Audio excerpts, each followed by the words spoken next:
नमस्कार, आपका हार्दिक स्वागत है।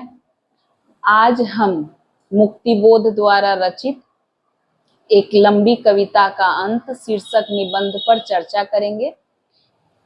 आगामी परीक्षा की दृष्टि से यह अत्यंत महत्वपूर्ण निबंध है।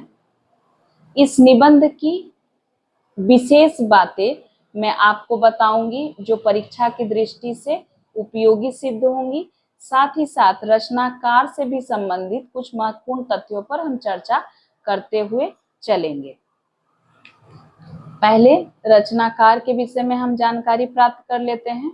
निबंधकार कौन है? गजानन माधव मुक्तिबोध। मुक्तिबोध का ये पूरा नाम है, कई बार परीक्षाओं में ये पूछ लिया जाता है।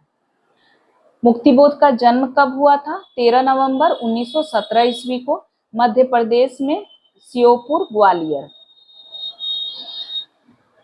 मुक्तिबोध जो है उनका जो समूचा रचना संसार है उसमें शोषित, पीड़ित और दलित मानवता को समर्पित करके रचनाएं लिखी गई। इन्होंने 1935 के आसपास लिखना शुरू किया है और प्रगतिशील साहित्य हो या प्रयोगवादी साहित्य हो या नई कविता हो, ये तीनों के मध्य पुल बांधने का कार्य करते हुए हमें दिखाई पड़ते हैं। काव्य संग्रह की बात करें तो चांद का मुंह टेढ़ा है, भूरी भूरी खाक धूल और तार सप्तक में इनकी रचनाएं प्रकाशित हो चुकी हैं। तार सप्तक का प्रकाशन कब हुआ था? 1943 ईस्वी में। ये भी परीक्षा उपयोगी है। और इनकी मृत्यु कब हुई? 11 सितंबर 1964 को हबीबगंज, भोपाल में।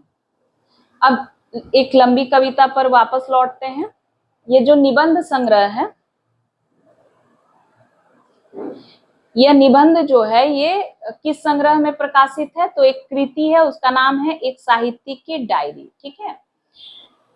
और इसी नाम से वसुधा पत्रिका में एक स्तंभ चला था जिसमें 13 निबंध बारी बारी से प्रकाशित हुए थे। ठीक है। और जबलपुर से ये प्रकाशित होती थी, मासिक पत्रिका थी वसुधा। उसी में सन 1957 ईस्वी में एक लंबी कविता का अंत शीर्षक निबंध प्रकाशित हुआ था।